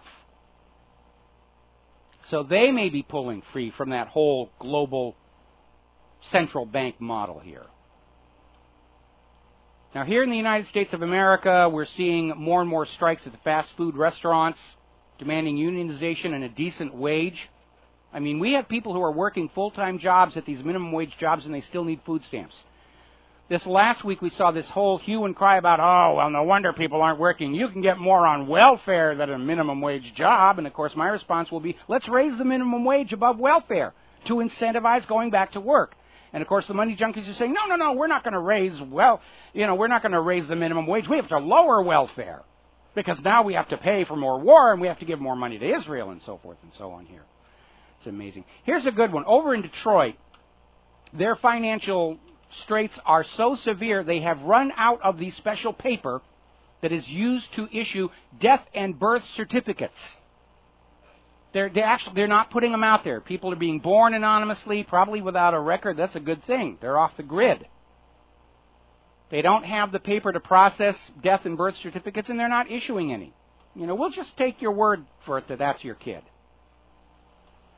Meanwhile, of course, in the second quarter of this year, U.S. banks earned a record profit of $42 billion with a B. Now, you know where they're getting all that money, of course, is from the Federal Reserve pumping $85 billion a month in there to paper over their losses. The Federal Reserve prints up all this instant money. It's considered a loan to the American people at interest to be repaid by your great-great-great-great-great-grandchildren's labor. And they give it to Wall Street. Wall Street sends over all those failed mortgage bundles, the toxic assets, to dump on the American people. So they declare it profitability. They're saying, we don't have losses from bad loans anymore. Of course not. The losses have been transferred to the American people. And we're hearing from Wall Street and the U.S. government, well, look, if the banks are making money hand over fist, then the economy must be working. No, it isn't. The economy is working when everybody is doing well, not just when the bankers and the money junkies are cleaning up. That's not a functioning economy. That's pillaging the population. Meanwhile, another spreadsheet has surfaced that has severely enlarged the investigation into J.P. Morgan for bribery. They found another record of more bribes being paid, so that's starting to really explode. Going to take a break for commercials. Dan the Man is now in our control room. Phone lines are open, 800-313-9443. We'll be right back. America, welcome back to the show here. We're talking about the economy. Don't worry, I'm going to get back to this whole Syria thing at the end of the show with another call to keyboards. But we do want to talk about a few other things here. When we talk about the economic decline of the United States of America, all the money being sucked out of our society to pay for wars, to give to Israel, to prop up Wall Street, it does have effects. We've been talking for months about how our infrastructure is just rotting away before our eyes. Everything's cracked, broken, not maintained. We're starting to see the effects of it with all these bridge collapses and train derailments and accidents at nuclear power plants. But there's another aspect to it as well. Because there is so little money circulating in society, some of our best and brightest talents are leaving the country. I've been seeing this within my own former field, computer animation and visual effects, where people who used to be doing very well in Hollywood are not able to find work because everybody's doing ultra-low budget, cheaply made stuff. I was looking at the Sci-Fi Channel earlier. They had this film, Sand Sharks, that was like high school quality work, but I guess they got it cheaply. And you have to wonder, I mean, back when I was writing screenplays, I wrote some very good screenplays that got optioned. None got produced, but they got optioned. And somehow, Sand Sharks. They got the idea from Saturday Night Live, the land shark bit, and they tried to turn it into a movie here. But we're seeing this article coming out of RINF.com talking about all the top scientists in the United States who are now leaving for other shores, where they can get funding and support to continue their research because of all the cuts to federal spending and federal support for research. And corporations are cutting their research budgets. It's one of the reasons so many products are going out the door without really being tested for safety. And because of this, these scientists are pulling up stakes and they're going to other countries. The ability to be a technological leader is melting away from this country right now. This government has literally bet the nation itself on their war agenda. And, of course, that's why they can't back off. That's why they're desperate to keep this war agenda going, because if they quit, the party's over. We don't have the infrastructure to support revitalization of our manufacturing and agriculture. Our agriculture is a desert right now with all this GMO stuff. By the way, Monsanto has now come out with Roundup 2, a new GMO crop that will withstand even more harsh and toxic weed killer. And we all know what's going to happen with that. The weeds will adapt to it, just like they did the original Roundup, the glyphosate.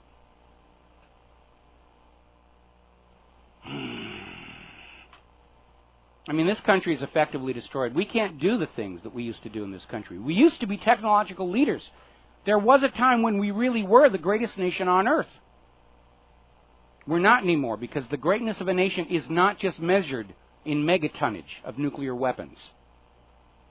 It's measured by the ability and support for people to accomplish things, to engage in entrepreneurial activity, to manufacture products other nations want to buy.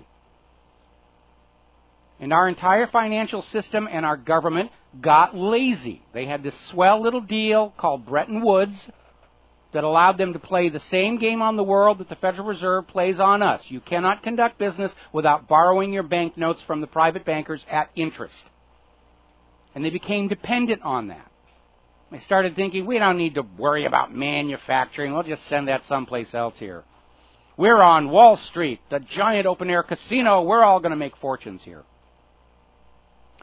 I did an interview with Elijah Johnson over the weekend, and it was ostensibly looking back at Oliver Stone's movie, Wall Street, and whether its portrayal of the Wall Street mentality, the money junkie mentality, through the character of Gordon Gekko was realistic or not. And that interview is linked to the front page of whatreallyhappened.com, and you may want to take a listen.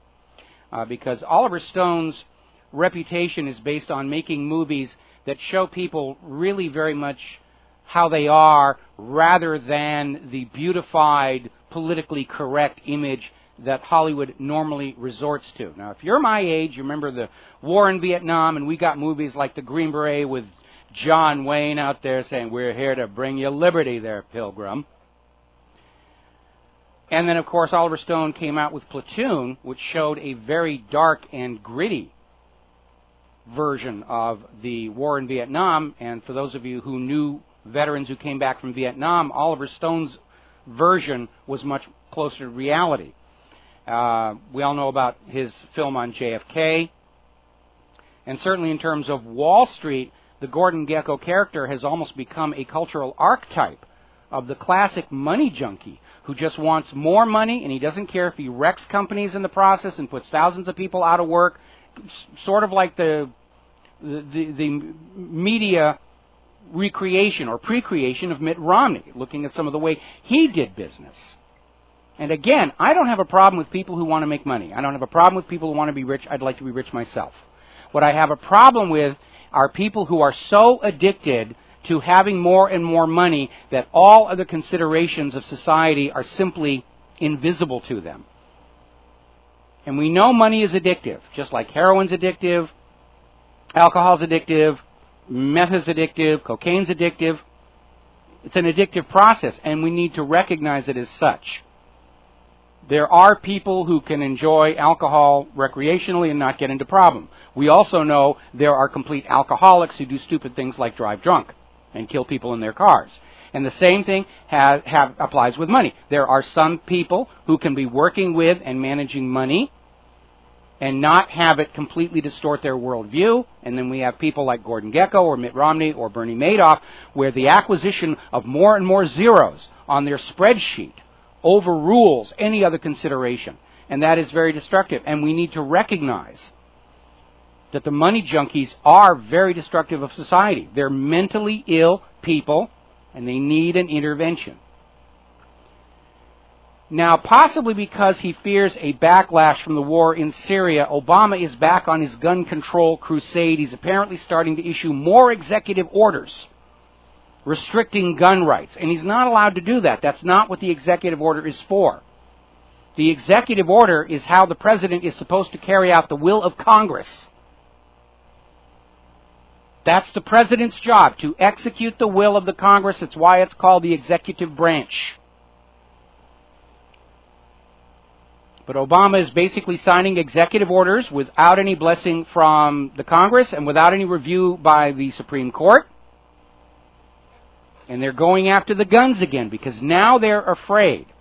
I know this government wanted a controllable uprising that they could put down and brutally crush to send a message to the rest of us slaves.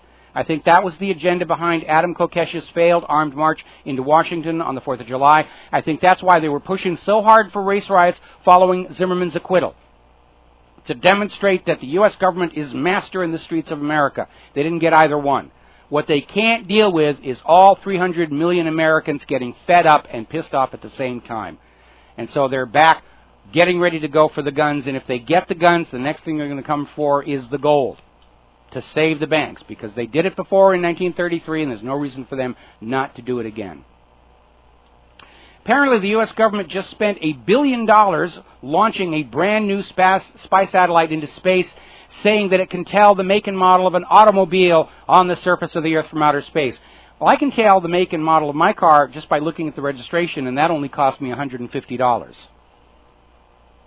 But in reality, based on stuff that I have seen, even just on Google Earth, I'm sure this satellite actually is able to see quite a bit more than the make and model of the car. And it's amazing. Billions and billions and billions of dollars for war and Israel and Wall Street, and nothing left over for you. And now McCain and Graham are saying, we do the show. And I talked off the end of the last segment. That was my fault. I heard the music, but I was trying to get a point in. We have Senators McCain and Graham are already up at the White House saying that moving forward with this war in Syria means calling off the mandated spending cuts to the Department of Defense, which means taking the money away from other programs that provide for the American people those things that we do volunteer to pay taxes for. We're in a wartime economy. They don't want to call it that, but that's where we are right now. And it's doubly interesting because we've got this problem with a shutdown of the government looming, because the government has hit, actually it's gone over, its congressionally mandated debt limit. The Treasury Department has sort of been fudging the numbers for going on almost 3 months now. And they're talking about raising the borrowing limit yet again, or the government will have to start shutting down. And, of course, you have McCain and Graham up there saying, no, no, no, we need more money. We must have more money for the bombs. Have to give more money to Israel for Iron Dome. We have to just take the shackles off the military spending if we're going to have a chance of going into Syria and Iran. And it's just a reminder that all of these politicians, they're there serving their own agenda and that of their supporters and enablers, and nobody is really maintaining an overview about what's good for the entire country, which, if nowhere else, is supposed to be the job of the president. His job, really, if you think about it, is supposed to be throwing cold water on darn foolishness coming out of the Congress. Not go along with it and say, oh, yes, we've got to do this. We've got to attack these people. We're going to grab a phone call here. Blue in Tennessee. Aloha, Blue. Welcome to the show. What's on your mind? Hey, this is brand new. It was just posted last night, but this comes from, the title of it on YouTube is Female Veteran Arrested and Brutalized After a No War in Syria Rally in Philadelphia, PA. Yeah, and it's only about a minute 56. Okay. Did you catch what this man said? No, go ahead. I mean, we did talk about this earlier in the show, but go ahead. If you'll go back and you'll listen at the 1 minute 22 mark, if you'll watch the gentleman in the very back who is handcuffing her leg, he actually blurts out, is she a fish, a game, or is she wildlife? With a big giant smile on his face. Yeah. No, we've seen that attitude. Our police have been turned into instruments of oppression, and they're already being brainwashed to view American citizens as less human. Just like during Vietnam, our soldiers were taught to view all the Vietnamese as gooks. World War II, the Japanese were always referred to as slants. Over in the Mideast, they refer to all the people there as hajis. And now they're starting to refer to the American people as, you say, fish, game, wildlife, and zombies. That's what this whole zombie apocalypse thing with all the military drills is, to get the military thinking of an enraged American mob as a bunch of zombies that you have to shoot in the head. Well, my biggest question is, was this federal park? Because if it was, then I guess that the Fed Park Police, if that's what you want to call them, they had every right to be there. No, they didn't. Because it is a public park. It is a public space. It's Independence Hall is where this took place. And the lady was there playing a banjo, standing in the shade, and they said you have to leave. And the First Amendment says you have a right to gather in public spaces, because the government doesn't own those public spaces. You, the American people, do. So those police were way out of line in harassing her and roughing her up, and certainly name-calling her. I think she should find a lawyer and sue, because it was completely inappropriate. But we saw the same thing with the Occupy demonstrations, where the police were just there to crowd the slaves back into their slave pens and to heck with the law and the Bill of Rights. Okay? Okay, I guess we're done with Blue. We'll switch over to Kent in West Virginia. Aloha, Kent. Welcome to the show. What's on your mind? Yeah, just a quick question. You ever wonder about this McCain character? First of all, he had his boyfriend Lieberman with him all the time, and then Lieberman's out of the Senate. Now he's got another new boyfriend, this guy Graham. What's with this guy? I mean, I don't understand. It's I don't care. It's Abbott and Costello, isn't it, or what? You know, I don't care what McCain's private life is about. I'm concerned about his absolute total obedience to Israel, the same with his father, and the fact that we should not have people anywhere in this government that are concerned with the welfare of a foreign country over the welfare of the United States of America. And when we talk about the blueprint for the new America, we absolutely make it clear nobody's allowed into positions of authority inside the United States of America who are not full citizens of the United States of America and worried about the United States. No more of these foreign lobby groups that are allowed to operate without any kind of oversight or restriction. I mean, you know, AIPAC is allowed to operate without any review or oversight. They're the only foreign policy lobby allowed to do that. Every other lobby from every other country, there are tight restrictions on what they can do, but Israel's just granted a license to corrupt our government at will. The difference is, of course, now we all know it. McCain, you know? I'm sorry? I think these guys are just minders for McCain. Now, maybe he's getting senile and they have to watch over and make sure he keeps on the script or something. I'm sure that's probably true for a lot of these aging puppets. I mean, I think pretty much everybody in a position of power in the Congress, they're surrounded by handlers and PR people, and I think an area that is deserving of a great deal of scrutiny are the staffers that staff these congressional offices, both in the House and Senate. Are they dual nationals? Are they aligned to a foreign power? Because they're in a position to control the members of Congress by controlling what they know, what goes on their desk, and what doesn't. And I know that certainly that was how Monica Lewinsky was able to get close to Bill Clinton as part of this whole internship program where wealthy Jewish donors say, here, take our kids, give them these jobs in the White House, it'll look good on the resume. And, of course, while they're in there, they're not concerned about the United States of America. They're concerned about their own particular set of interests. Yeah, no, okay. All right, well, thanks a lot. All right, thank you. I'm sure Obama is sitting in the White House right now thinking, well, yes, we're looking at a very unpopular war in Syria, but at least they're not talking about the NSA spy scandal and the Department of Justice spying on reporters, IRS harassing dissidents. Yeah, we are. And apparently it has now come out that the Drug Enforcement Agency has been running their own parallel surveillance operation on all the American people, trying to find those who dare to buy and sell drugs without the blessing of the Central Intelligence Agency. And first of all, the fiscal waste of running a parallel separate operation, and second of all, it is unconstitutional. They can't just listen to your phone calls on the off chance you might be trying to grow and sell marijuana out of your backyard. It's the Bill of Rights. It's not a bill of suggestions. Now we're getting this story that apparently the government of Michigan, at least in Mason County, has been having surveillance cameras in the public bathrooms. They want to watch you whip it out so they can see if you're bigger or smaller than they are, or something like that. But they're putting TV cameras in the restrooms now. It's just absurd. George in... let's see. Yeah, we already talked to Kent. George in Texas. George, aloha. Welcome to the show. What's on your mind? Hello, can you hear me? Yes, I can. You're on the air.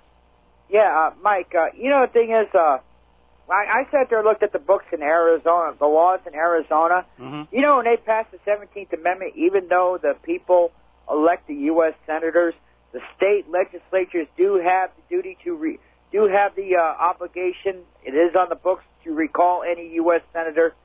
And I think people in Arizona should pressure their state legislature to recall John McCain because that guy's a nutcase, not fit to serve. Well, I think the people of Arizona need to start taking sledgehammers to those electronic voting machines and force us all back onto paper ballots that can be verified that the winners of the election are who actually won the election. Because until we get an honest election system back in this country, you know, we're always going to get these puppets for Israel and the military-industrial complex and the security-industrial complex. And that's just a reality. And it's epidemic. When I lived in Florida, I suggested we go back to paper ballots. You know what the supervisor election said? What? That would take 4 days to count the results. We ain't got that time. That's what he said. We don't have the time. 4 days is not very long. I think 4 days of investment of 4 days of counting paper ballots is a good way to make sure those electronic machines aren't stealing the elections, as they are provably capable of doing. Exactly. Okay, but that's also on the blueprint for the new America. You know, completely auditable elections involving paper ballots with all results posted, all ballots available for inspection, no secrecy whatsoever, and if a candidate is caught trying to rig the election, he's immediately banned from that contest and from public life, because if he can't keep his own staff obeying the letter of the law, then he or she is not suitable to hold public office. Well, thank you, Mike. All right, I'll let you finish the show. All right, thanks. We got to make election fraud the highest of the high crimes and misdemeanors. And it isn't. It's sort of nudge, nudge, wink, wink. Yeah, we want to get. We got that Ron Paul out of the race. Huzzah, huzzah. Pop the champagne cork. We'll America, welcome back to the show. We're going to take one more phone call. Mike in South Carolina. Aloha, Mike. Welcome to the show. What's on your mind? Aloha, Michael. Keep pounding, Bubba. You're getting some good information out there to everybody. One of the callers mentioned something about Netanyahu making land deals with the Rothschilds and also with Rupert Murdoch for the oil rights there in the Golan Heights in Syria. But nobody is talking about the nuclear cruise missile that was launched from one of the Israeli subs, the 5 subs they had that hit Damascus about 3 weeks ago. That's when. I don't think that was a nuclear missile. I mean, any large explosion will produce a mushroom cloud. And if Israel had used a nuke against Damascus, Assad would have gone in there and said, "We need UN radiation inspectors here. Come in and verify it for yourself." I don't trust that story. And right now, there's just a lot of garbage being put out to try and keep the issue muddied, so the American people don't come to a consensus about whether this war in Syria is right or wrong. Remember, following the initial announcement that the U.S. was going to attack, there was a report that Assad had fled Syria and was hiding out in Tehran. That turned out to be a lie. This nonsense about a Syrian hacking group attacking the Marine Corps website, it's probably Israeli hackers. Assad is not going to do that. You need to look at all of this propaganda coming out and saying, if this happened, what should we see as a result? And certainly in the case of this claim that Israel had used a nuclear cruise missile against Damascus, what would inevitably happen is Assad would say, we got nuked by somebody, come in and take the radioactive samples and see who it is. The political there are two submarines. One's off the coast of New York and one's off the coast of Baltimore. We know that's sitting right there too. You had another caller who came in and hold it. I want to go back here. You're saying there's 2 submarines off of Boston and Baltimore. Whose submarines are you talking about? I'm not saying. I'm saying one's off of New York and one's off of Baltimore. Well, there's always submarines off our coast. I mean, you know, we have submarines trolling around here off of. Okay. Really sucks. I have 5 of them. One of them was hang on. Okay, let me respond to that. We're going to let you go because we're running out of time here. Israel's submarines are all diesel electric. They don't have the capacity to cross an entire ocean without a support vessel along, which would be visible in satellites. Now, it is entirely possible Israel is blackmailing the United States of America with the threat of a nuclear explosion, because remember, they got the fissionables for their first-generation nuclear weapons from here inside the United States of America, from the Savannah River plant and from this Israeli-owned nuclear reprocessing plant called Numex. Huge scandal there about all these material being diverted for Israel. But having it inside the United States of America, it would be very trivial for Israel to leave behind enough material to build 1 or 2 bombs and send the rest over to Israel. And once you've got those fissionables, building a uranium bomb is really very simple. It's 2 chunks of uranium below the critical mass at each end of a pipe. You slap them together, they go bang. That's the secret of the uranium bomb. And we do know that when NEST was running their baseline maps over New York, to make it easier to find a new radioactive source, they discovered a great deal of radiation coming out of Israel's New York consulate. And Israel, of course, refuses any inspections to find out why. So they may very easily have a bomb inside New York, and they may be threatening the United States with that. But I don't buy Israel having their submarines off the coast of the United States because they couldn't get them here undetected. But I do think it is entirely probable that Israel has some of their submarines right off the coast of Syria, and that in order to get the war going, they could easily fire a torpedo at a U.S. warship and say, oh, Syria did it, repeat of the USS Liberty hoax. They could even use a nuclear-tipped cruise missile, and we do know they have them. Germany said so, and nuke 4 or 5 U.S. ships and say, Syria attacked us with a nuclear bomb that Iran gave them, because they're desperate to get this thing going, and they have to go for it all. They really do. Now then, I want to wrap up our show today by going back to a plan of approaching the Congress to vote down the Syria war. Most senators are not up for re-election next year. You can contact your senator and tell them no. You can send them that official enlistment form and say, don't vote yes for Syrian war unless you or your children are prepared to lead the invasion. The weak point is the House of Representatives. They're all up for re-election next year in the midterm elections. And so what you do is you need to send them an email and say, your vote on the Syria war will decide my vote for or against you next year. And just lay it out for them. Say, you can take AIPAC's money and you can cave into Israel and vote yes for war, but all that money from AIPAC isn't going to be able to save your job if there's an overwhelming landslide against you, which I and everybody I know will orchestrate. Or you can refuse AIPAC's money, vote your conscience against a war in Syria, and I and my friends will orchestrate votes for you. Now, Israel's not going to like this at all if we're encouraging the House of Representatives to stand up in defiance to AIPAC.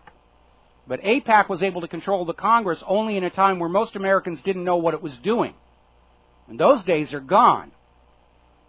We the people, all of you listening to this show and everybody that you're going to contact in your social media and your email, we can bring pressure to the House of Representatives to vote down a war resolution by simply saying all the money from AIPAC and all of Israel's support in the media are not going to win you a re-election. If we, the American people, decide en masse that we will landslide you out of your job.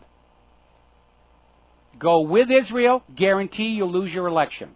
Vote against Israel, you stand a reasonable 50-60% chance of hanging on to your job. That's the way we need to present this to the House of Representatives. And you need to do it now.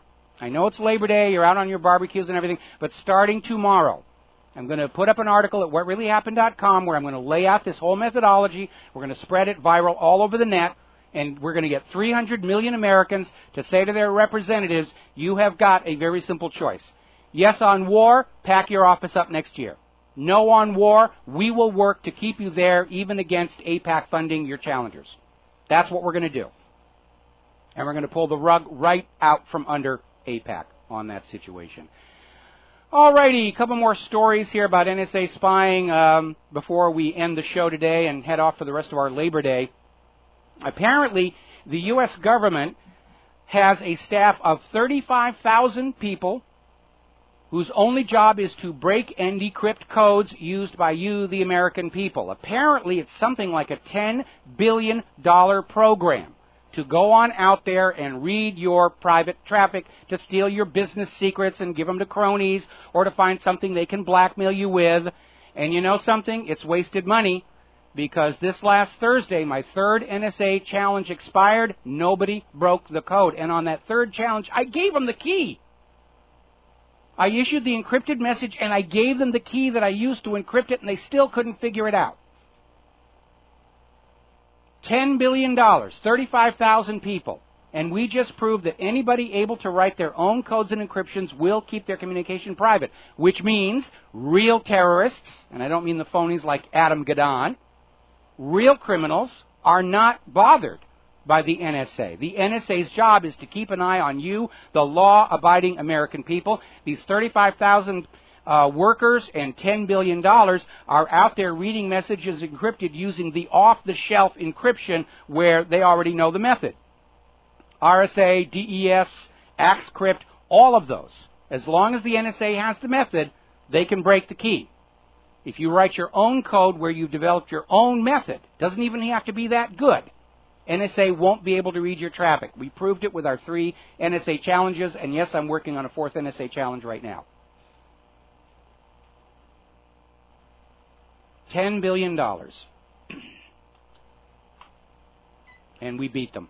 Tor usage is up by more than 100% this last month. Interesting comment. Secure network usage spikes worldwide. Reasons unknown. Reasons unknown? It's because people want their privacy back. People understand the Fourth Amendment says it's none of the government's business what you're doing until they know for a fact you have committed a crime.